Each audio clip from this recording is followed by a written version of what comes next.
வணக்கம். ஷயனம். நம்முடைய பலவீனத்தினையும் மீறி நாம் செயல்பட முயற்சி செய்ய வேண்டும். முயற்சி திருவினை ஆக்கும். எப்போது முயற்சி செய்ய வேண்டும்? வயதானதுக்கு அப்புறமா? இல்லை. இறைவனை சிக்கென பிடித்து கொள்ள வேண்டும். நமக்கு ஒரு கஷ்டம் வரும்போது தான் நாம் இறைவனை நினைக்கிறோம். இறை சக்தியை தேடுறோம். எங்கே இருக்கு அப்படின்னு. அப்போ நாம் என்ன வேண்டுறோம்? கைலைநாதனே காப்பாற்று, கிருஷ்ணா காப்பாற்று, முருகா காப்பாற்றுன்னு ஓடுறோம். எங்கெங்கேயோ ஓடுறோம் ஓடுறோம் ஓடுறோம் ஓடிக்கொண்டே இருக்கின்றோம். அதற்கு முடிவே இல்லை. திரும்பிய பக்கம் எல்லாம் நம்ம பார்க்குறக்கு எல்லாருமே நமக்கு நல்லவங்க தான். ஆனால் தெரியாது. சரியான ஆள்கிட்ட நாம் இன்னும் போய் சேரலைங்கிற அந்த எண்ணமானது உங்களுக்கு வந்திருக்கும் இல்லையா? இந்த உலகத்தில் பிறந்த அத்தனை பேருமே நல்லவர்கள்தான். காரணமின்றி எதுவும் இல்லை. பிரார்த்தனை என்பது வேறு. நீங்க பிரார்த்தனை செய்கிறது காப்பாற்று என்று சொல்வது பிரார்த்தனையா? நிச்சயமா இல்லை.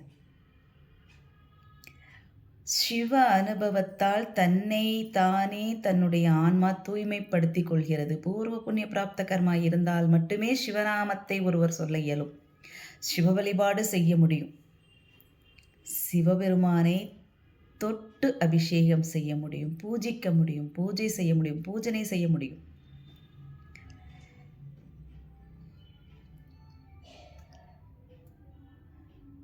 சிவன் அவன் என் சிந்தையுள் நின்றதனால் அவன் அருளாலே அவன்தாள் வணங்கி.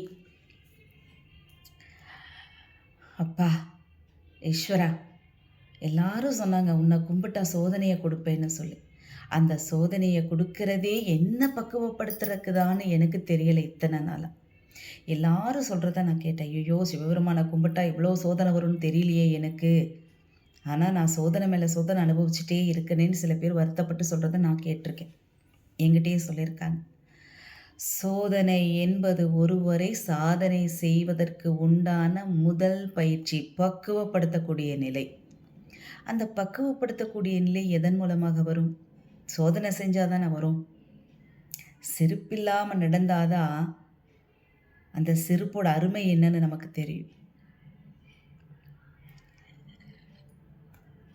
நடக்க நடக்க தன்னுடைய பாதம் தேய தேய தேய நம்முடைய நாயன்மார்களும் ஆழ்வார்களும் நம்முடைய தர்மத்தை வளர்த்தார்கள். வெயிலோட அருமை நிழலுக்கு தானே தெரியும். அது மாதிரி நம்ம வெயிலில் செருப்பு போடாமல் நடந்தால் தான் அதனோட கஷ்டம் என்னன்னு நமக்கு தெரியும்.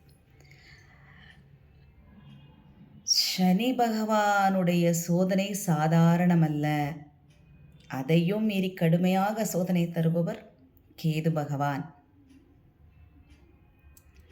கேது பகவானை பொறுத்தவரை கையேந்த விடுவார். பல அவமானங்களை கொடுப்பார், பல அசிங்கங்களை கொடுப்பார். ஊர் விட்டு துரத்தி விட்டுவார், நாடு விட்டு நாடு கூட துரத்துவார். யாசகம் எடுத்து இருக்கக்கூடிய நிலையில் கொண்டு விடுவார். பின்புதான் அவர் ஞானத்தை கொடுப்பார். கேது பகவான் சாதாரணம் அல்ல. அப்படி பிரச்சனையினால் தாங்கவே முடியலைங்கிற பிரச்சனை இருக்கிறவங்க கையில் எப்போதுமே தர்பையை கொஞ்சம் வச்சிருங்க. தர்பையை வச்சுருந்தீங்கன்னா கேது பகவானால் வரக்கூடிய சில நிகழ்வுகள் பெரிய அளவில் பாதிக்காமல் இருக்கும். முயற்சி பண்ணி பாருங்கள். ஷயனம்.